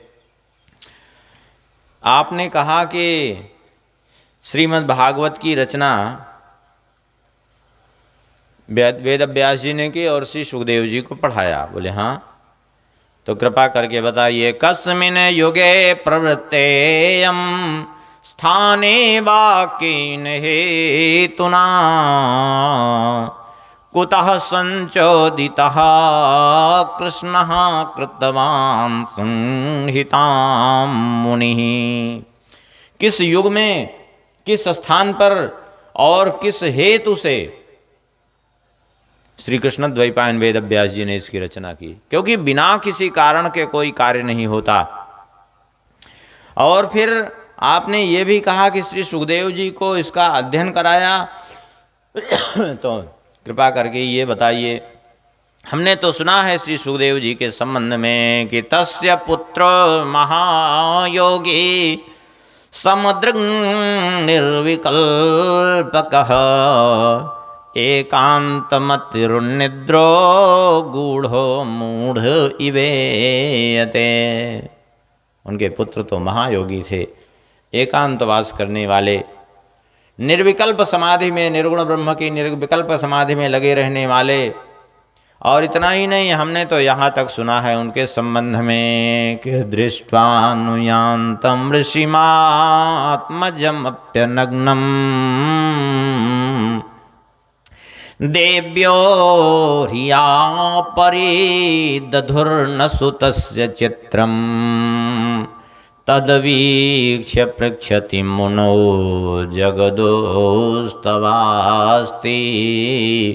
स्त्रीपुंविदा न तु सुतस्य विविक्त दृष्टे। एक बार की बात है, आगे आगे श्री सुखदेव जी चले जा रहे थे, पीछे पीछे भगवान वेदव्यास जी चल रहे थे कुछ दूरी पर, पुत्र पुत्र कह करके। उस समय श्री सुखदेव जी महाराज आगे आगे थे। एक जगह कुछ देवियां, स्वर्ग की अप्सराएं स्नान कर रही थी। श्री सुखदेव जी वहां से चले गए। शरीर पर एक वस्त्र भी नहीं है, 16 वर्ष की अवस्था है, अत्यंत दिव्य सुंदर स्वरूप है। और वहीं से श्री सुखदेव जी महाराज गुजर गए। लेकिन वे सब स्वाभाविक रूप से स्नान करती रही, कोई चित्त में उनके कोई प्रभाव नहीं, और स्नान करने में उनको कोई संकोच भी नहीं हुआ। लेकिन जैसे ही दूर से व्यास जी को आते देखा, वैसे ही तुरंत सबने निकल करके अपने सूखे वस्त्रों को धारण कर लिया। देव्यो ह्रिया परिदधुर, लज्जा से युक्त होकर के सबने अपने सूखे वस्त्र धारण कर लिए।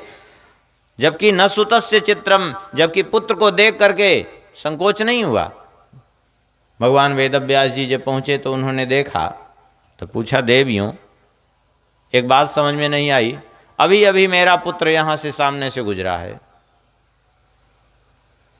एकदम नई अवस्था है, 16 वर्ष की मात्र अवस्था है उसकी, शरीर पर एक वस्त्र भी नहीं है उसके, और वो यहां से चला गया, तुम लोगों को संकोच नहीं, तुम लोग स्नान करते रहिए। अरे कम से कम तुमको लज्जा तो आनी चाहिए, हमें देखकर लज्जा आई, उसको देखकर लज्जा नहीं आई। बोले नहीं आई हमको लज्जा। बोले क्यों नहीं आई लज्जा, क्या कारण है? तो उन देवियों ने कहा कि इसलिए हमें आपके पुत्र को देख करके संकोच नहीं हुआ, क्योंकि आपके पुत्र में तो स्त्री पुंभिदा न तो सुतस्य विविक्त दृष्टे, आपका पुत्र तो ऐसे उच्च कोटि का महापुरुष है कि उसको पता ही नहीं स्त्री पुरुष क्या होते हैं।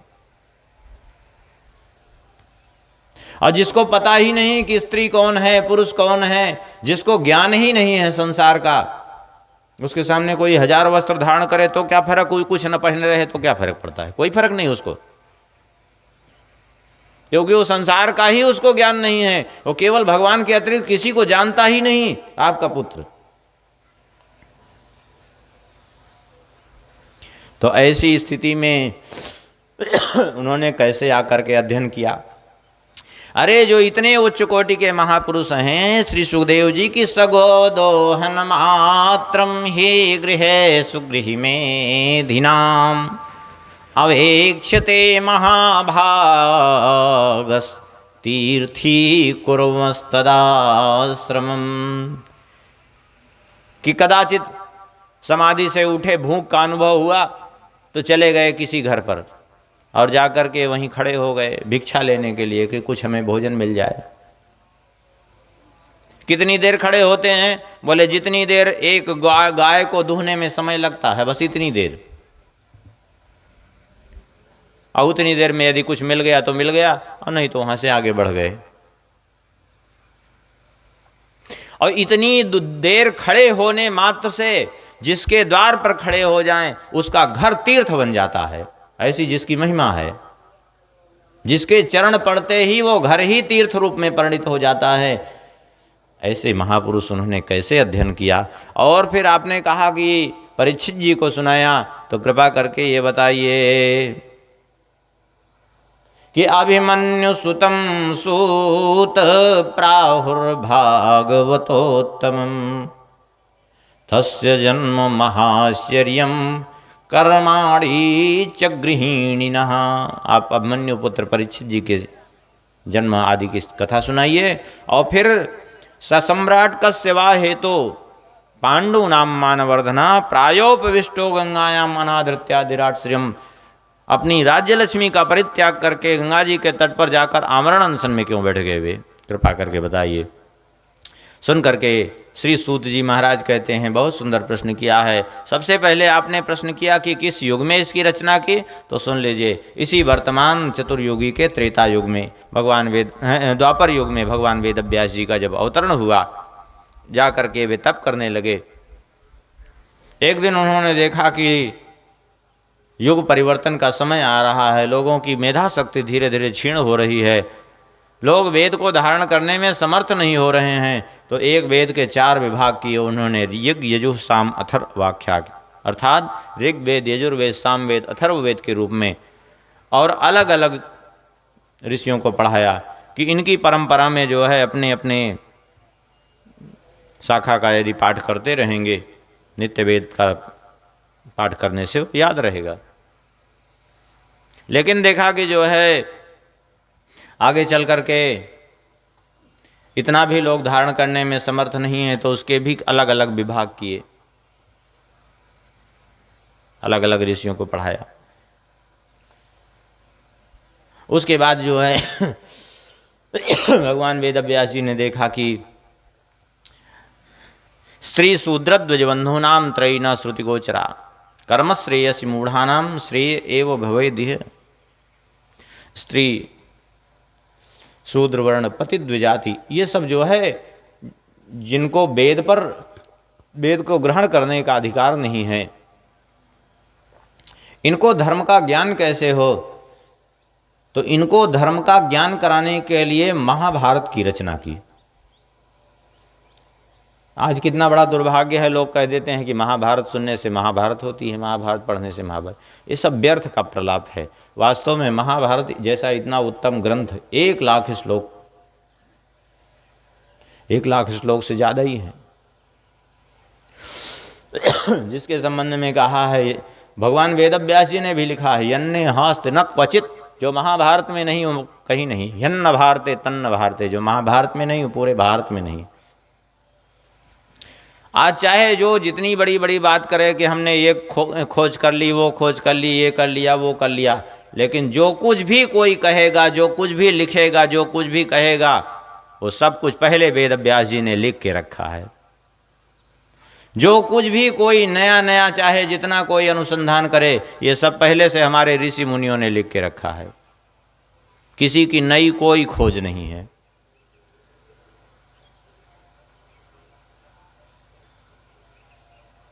आधुनिक विज्ञान को लोग कह देते हैं, अरे ये तो विज्ञान है, आधुनिक खोज की। आधुनिक खोज कुछ नहीं है, ये सब हमारे ऋषि मुनियों की ही खोज है, जो अब इस रूप में कर दी गई। लेकिन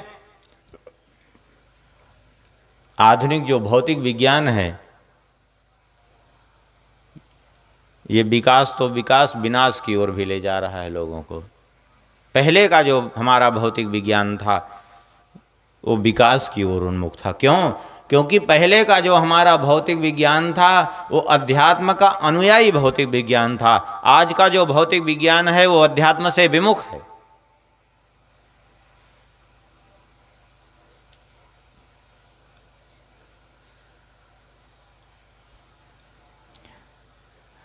भगवान वेदव्यास जी ने महाभारत की रचना की, 17 पुराणों की रचना की, लेकिन इतने पर भी उनके मन में संतोष नहीं हुआ। विचार किया कि अभी भी कुछ तो है, छूट रहा है, क्या किया जाए। लगता है हमने प्रिया परमहंसानाम किम वा भागवता धर्मा न प्रायेण निरूपिता प्रिया परमहंसानाम तैव यच्युत प्रिया।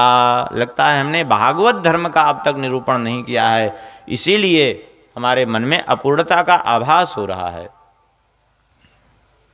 इस प्रकार विचार कर ही रहे थे, उसी समय भगवान वेदव्यास जी के सामने श्री नारद जी प्रकट हो गए। नारद जी को देख करके भगवान वेदव्यास जी उठ के खड़े हुए, बैठा करके विधिवत पूजन किया है और चरणों में साष्टांग वंदन किया है।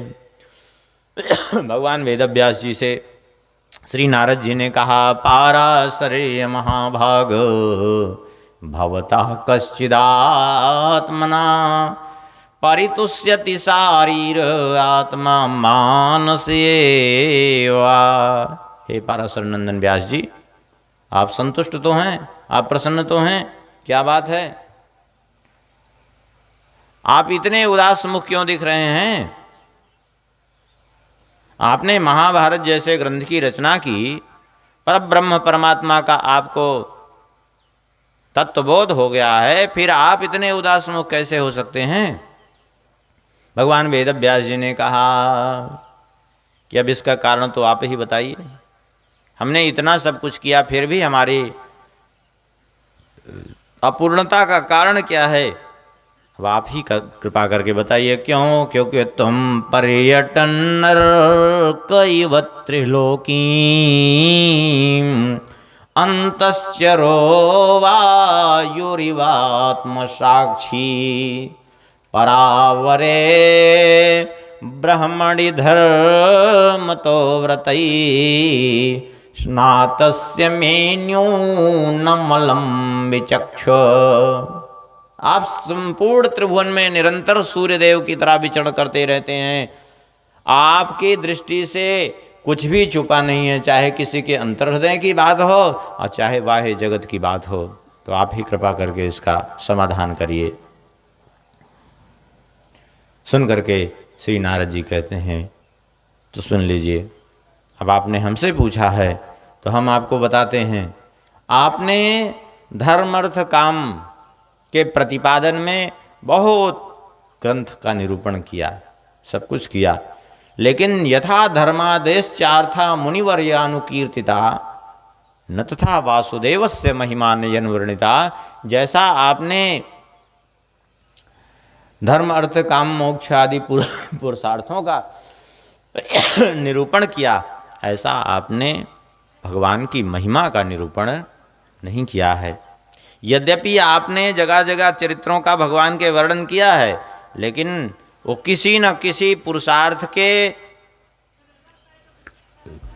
निरूपण में, उसके प्रमाण के रूप में, उसको समझाने के लिए, ना कि स्वतंत्र रूप से भगवत चरित्र का निरूपण किया। और देखो, कोई ऐसा स्थान हो जहाँ कौओं के लिए उच्छिष्ट फेंका जाता हो, जूठन फेंकी जाती हो, तो वहाँ उन कौओं के जूठन खाने की जगह पर कौवे भले जा सकते हैं, लेकिन हंस कभी नहीं आते हैं। हंस तो मानसरोवर के मोती चुगने वाले होते हैं, वो ये उच्छिष्ट ग्रहण करते नहीं हैं। इसलिए यदि आपको जो है भक्तों को प्रसन्न करना है, भगवान को प्रसन्न करना है, तो ऐसा करिए कि आप भगवत चरित्र का निरूपण करिए। और भगवत चरित्र की विशेषता ये है कि मैं अपने जीवन में जो अनुभव मैंने किया है वो आपको सुनाता हूँ।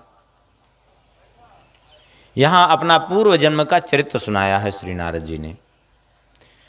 एक अपना पूर्व जन्म का चरित्र नारद जी ने सुनाया है सप्तम स्कंद में युधिष्ठिर जी से, और एक चरित्र सुनाया है यहाँ। हम दोनों को एक करके सुना दें तो ज़्यादा अच्छा समझ में आ जाएगा। अच्छा, वहाँ उसको सुनाना भी नहीं पड़ेगा, यहीं हो जाएगा दोनों, और समझ में भी आ जाएगा। नारद जी ने वहाँ युधिष्ठिर जी को सुनाया है कि मैं पूर्व जन्म में उपवर्ण नाम का गंधर्व था, यहाँ सुनाया है कि मैं पूर्व में दासी पुत्र। तात्पर्य क्या है? देखिए, हुआ ये था कि ब्रह्मा जी ने जब कहा इनको सृष्टि करो, मेरी आज्ञा है, तो मना किया नारद जी ने। ब्रह्मवैवर्त पुराण में इसकी कथा वर्णित है पूरी। मना किया तो उस समय ब्रह्मा जी को क्रोध हुआया। ब्रह्मा जी ने कहा, जाओ गंधर्व हो जाओ, तुम मेरे कहने से एक विवाह नहीं कर रहे हो, तुम्हें 50 विवाह करना पड़ेगा। तो ब्रह्मा जी के श्राप के कारण उपवर्ण गंधर्व हुए, और चित्ररथ की 50 कन्याओं के साथ इनका विवाह हुआ उपवर्ण गंधर्व के रूप में। एक दिन की बात है, पुष्कर तीर्थ में ब्रह्मा जी की सभा लगी हुई थी, बड़े बड़े ऋषि महर्षि बैठे हुए थे, और वहीं पर ये अपनी पत्नियों के साथ पहुँचे और वहाँ जाकर के लोकगीत गाना प्रारंभ कर दिया। जैसे आजकल सांसारिक गीत चलते हैं, वो सांसारिक गीत गाना प्रारंभ कर दिया। ये देख करके ब्रह्मा जी को क्रोध हुआया, और ब्रह्मा जी ने श्राप दे दिया, अरे मूर्ख, यहाँ आकर के इस ब्रह्म सभा में तू लोकगीत गान करता है, जा, तू गंधर्व रहने योग्य नहीं है, जा तू शूद्र हो जा। तो इनका जन्म हुआ एक दासी पुत्र के रूप में। अब वही यहाँ सुना रहे हैं, मैं पूर्व जन्म में दासी पुत्र था। पिताजी का तो बचपन में ही देहांत हो गया। वहाँ ब्रह्मवैवर्त पुराण में इनकी कथा भी है। पूर्व दासी पुत्र जब थे, कलावती द्रुमिल नाम के गोप की पत्नी थी कलावती, उसी के गर्भ से इनका जन्म हुआ। और पिताजी इनका के जन्म के कुछ ही समय में पधार गए, अर्थात देहांत हो गया उनका। इनकी माता कलावती ब्राह्मणों के यहाँ जाकर के सेवा करने लगी, उसी से उनको जो पारिश्रमिक मिलता, भरण पोषण होता। संयोगवशात एक दिन उन ब्राह्मणों के यहाँ, इनकी अवस्था लगभग 5 वर्ष की थी, ब्राह्मणों के यहाँ कुछ महात्मा पधारे चातुर्मास व्यतीत करने के लिए। चातुर्मास माने 4 महीने बरसात के समय एक ही स्थान पर रह करके महात्मा लोग अपना भजन साधन करते हैं। तो चातुर्मास के लिए महात्मा लोग पधारे, तो उन महात्माओं की सेवा में इनको नियुक्त कर दिया गया कि अभी तुम जो भी इनकी सेवा हो ला करके इनके जो है लिए फल मूल ला करके दो, इनके वस्त्र प्रक्षालन कर दो, इनकी चरण सेवा करो, ये सब। और ये बड़े प्रेम से करने लगे, इनकी जूठन पत्तल आदि उठाते। इस प्रकार से इनका कार्य चलने लगा। आगे नारद जी कहते हैं कि ते मयि अपेता ते मयि अपेताखिल चापलेर्भके दान्ते धृत क्रीडन के वर्तिनी चक्रुः कृपां यद्यपि तुल्य दर्शना शुश्रूषमाणे मुनयोल्पभाषिणी। कहते हैं मैं उन महात्माओं की सेवा में था और बालक होते हुए भी समस्त बालकोचित चंचलता से रहित था। पहला गुण, कोई बालकोचित चंचलता नहीं। दूसरी बात यह है जितेंद्रिय था, कोई भी वस्तु सामने पड़ी हो देख करके उसको कोई लोभ नहीं था मन में कि इसको खा लें इसको खा लें। बालक होते हुए भी खेल कूद से दूर रहता था और उनका अनुवर्ती बन करके रहता था। अब पांचवी बात बोले अल्पभाषिणी, कम बोलता था। यद्यपि ते मुनयः तुल्य दर्शिनः, यद्यपि वे महात्मा समदर्शी थे, फिर भी कृपाम चक्रुः, फिर भी उन्होंने मुझ पर कृपा की। और कृपा जब उनकी हुई तो क्या हुआ, बोले उच्छिष्ट लेपानुमोदितो द्विजयी सकृत्स्म भुंजे तदपास्तकिल्विषः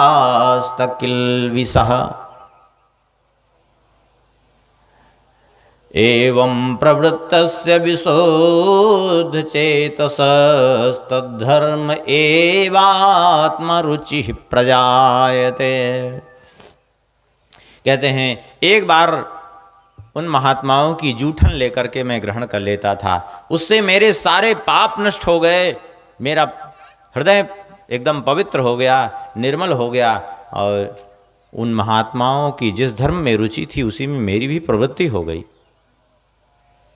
अब यहाँ एक समझने की बात है, ध्यान दे के आप लोग श्रवण करें। यहाँ नारद जी कह रहे हैं जूठन खाने से मेरे पाप नष्ट हो गए। इसका अर्थ ये ना समझ लीजिएगा कि आप जूठन खाने से पाप नष्ट होते हैं, ऐसा नहीं है।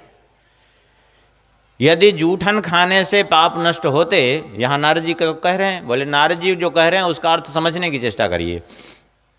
यदि जूठन खाने से पाप नष्ट होता, सामान्यतया यदि देखा जाए शास्त्रों में जूठन खाना और जूठन किसी को खिलाना दोनों ही निषेध है।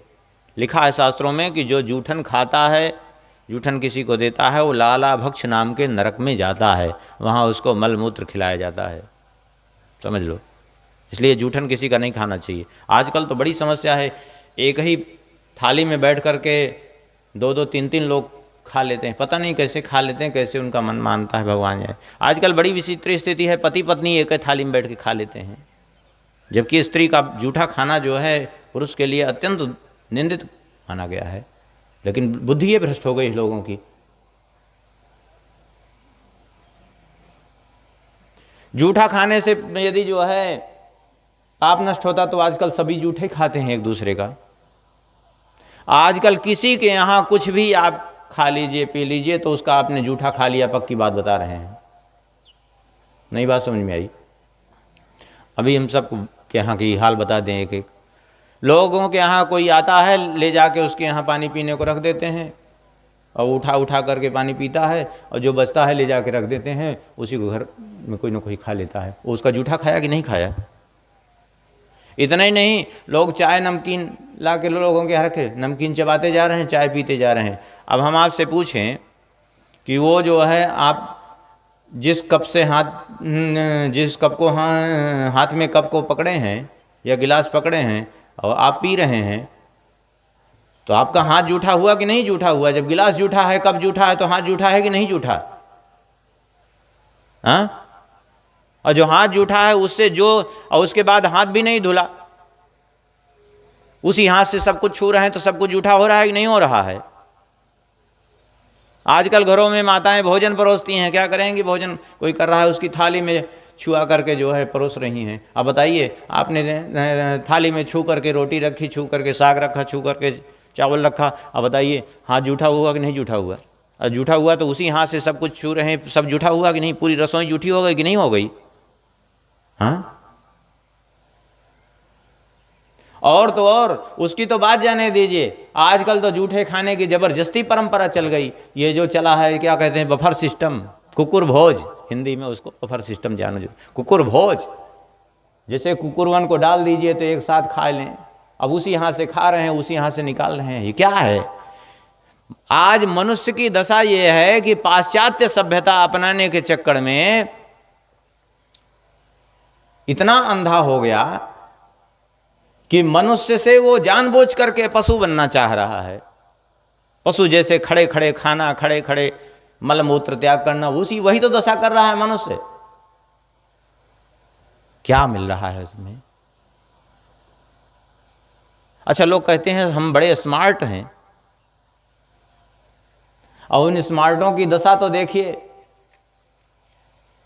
और जो स्मार्ट बनते हैं जानते हैं उनकी क्या दशा है। कोई गैया चरा रहा है तो उसको लोग कहेंगे कि तो गंवार है, ठीक है। और उन स्मार्टों को देखिए तो वो गैया चराने की तो बात जाने दीजिए, गैया रखने में तो उनको घृणा का अनुभव होता है, और सवेरे कुत्ते को टट्टी कराने के लिए घूमते हैं रोड पर, वो स्मार्ट हैं। अरे ऐसे स्मार्टपना तुम्हारा चूल्हे में चला जाएगी। गैया चराने में लज्जा आ रही है और कुत्ते को टट्टी कराने में लज्जा नहीं आ रही है। ऐसे स्मार्ट हैं लोग। दुर्भाग्य है इस समय भारतवर्ष का। ये अपने को बड़े धार्मिक सब समझते हैं। कुत्ता तो पालना ही नहीं चाहिए घर में, कुत्ते को रोटी अवश्य देना चाहिए, लेकिन द्वार पर ही रहे, ठीक है, लेकिन घर में उसको रखना बिल्कुल शास्त्र विरुद्ध है, क्योंकि कुत्ता पालने वाला भी नरक जाता है जो घर में रखता है। हाँ।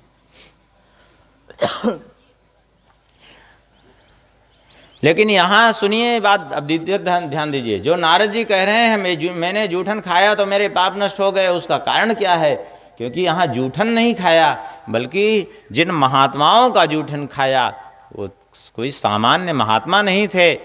उनका जो प्रसाद ग्रहण किया, उन्होंने स्वयं जो भगवान को अर्पण किया वो भगवान का प्रसाद हो गया, फिर स्वयं ग्रहण किया वो उनका प्रसाद हो गया। अब वो उस प्रसाद को ग्रहण किया तो इस कारण से जो है उनके पाप नष्ट हो गए और उसी धर्म में प्रवृत्ति हो गई, क्योंकि जैसा जिसका जूठा खाएंगे उसी के जैसे गतिमति हो जाती है। इसलिए किसी का जूठा नहीं खाना चाहिए।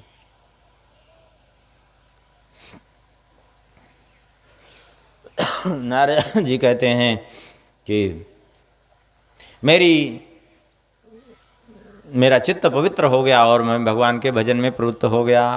धीरे धीरे महात्माओं का समय पूरा हो गया, वे तो चातुर्मास से व्यतीत करके जाने लगे।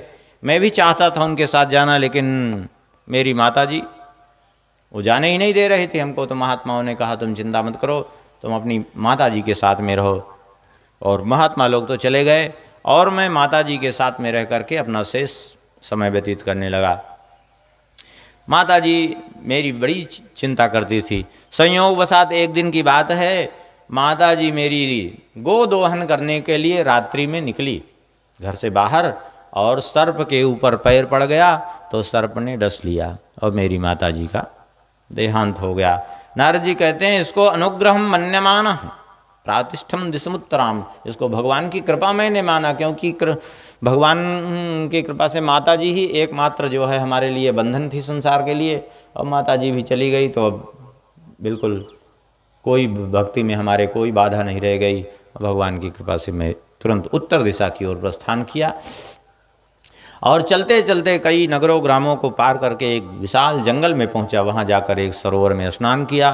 स्नान करके एक पीपल वृक्ष के नीचे बैठ करके जो महात्माओं ने बताया था वैसा ही स्वरूप जब मैंने ध्यान करना प्रारंभ किया तो भगवान की वह दिव्य छवि हमारे अंतर हृदय में प्रकट हो गई। अभी मैं उस छवि का दर्शन ही कर रहा था, अभी तृप्त नहीं हुआ था, उसी समय वह छवि अदृश्य हो गई मैंने बार बार प्रयास किया लेकिन फिर से वो छवि मेरे अंतर हृदय में नहीं आई। इसी समय आकाशवाणी हुई, हंतास्मिन् जन्मनि भवान मां द्रष्टुमिहार्हति अविपक्वकषायाणां दुर्दर्शोऽहं कुयोगिनाम्। दुख है कि तुम्हें इस जन्म में मेरा दर्शन नहीं हो सकता। क्यों? क्योंकि तुम अभी अधकचरे हो। बोले जो अभी दर्शन हुआ तो? बोले अभी जो दर्शन हुआ वो इसलिए दर्शन हुआ है कि ससेवया दीर्घया ते जाता मयि दृढ़ामति। जो इतने दिन तुमने महत्पुरुषों की सेवा की है, उस महत्पुरुषों की सेवा के प्रभाव से हमने तुम्हें दर्शन तो दे दिया थोड़ी देर के लिए, कि तुम्हारी मति मुझ में ही लगी रहे, संसार में प्रवृत्त न होने पावे, इसलिए हमने तो ये दर्शन दिया है तुम्हें। अगले जन्म में तुम मेरे पार्षद हो जाओगे। कहते हैं ये आकाशवाणी जब हुई तो नारद जी कहते हैं मैं निश्चिंत होकर के भगवान का भजन करता हुआ अपना शेष जीवन यापन किया और धीरे धीरे मेरा समय पूरा हुआ और इस सृष्टि का अंत हुआ। जब बाद में मेरा पुनर्जन्म हुआ तो कहाँ तो मैं दासी पुत्र था और कहाँ फिर ब्रह्मा पुत्र होकर के मेरा जन्म हुआ। नारद जी कहते हैं कि व्यास जी जरा विचार करिए, लौकिक गुणगान करने का परिणाम क्या हुआ कि एक गंधर्व जो देव योनि थी, वो देव योनि से पतन होकर के मैं दासी पुत्र बना और दासी पुत्र की योनि में जब मैंने भगवत गुणगान किया तो उसका परिणाम ये हुआ कि मैं ब्रह्मा पुत्र बन गया। और अब उसी भगवत गुणगान का प्रभाव यह है कि मैं कहीं भी स्वच्छंद रूप से विचरण कर सकता हूँ, यहाँ तक कि जब इच्छा हो भगवान के धाम जा करके भगवान का दर्शन भी कर सकता हूँ। यह है भगवत गुणगान का प्रभाव। इसलिए आप भी भगवत गुणगान करिए, भगवत चरित्रों का वर्णन करिए, उसी से आपके मन को भी शांति मिलेगी और सारे जगत में भी शांति का विस्तार होगा। कह करके 4 श्लोकों में भागवत सुना करके श्री नारद जी वहाँ से प्रस्थान कर गए और फिर भगवान वेदव्यास जी ने नारद जी के कथनानुसार श्रीमद् भागवत का प्रणयन किया, अर्थात 4 श्लोकों को 18,000 श्लोकों में लेखन कर दिया। आप लोग थोड़ी देर भगवान नाम कीर्तन करें, फिर आगे कथा प्रारंभ करेंगे।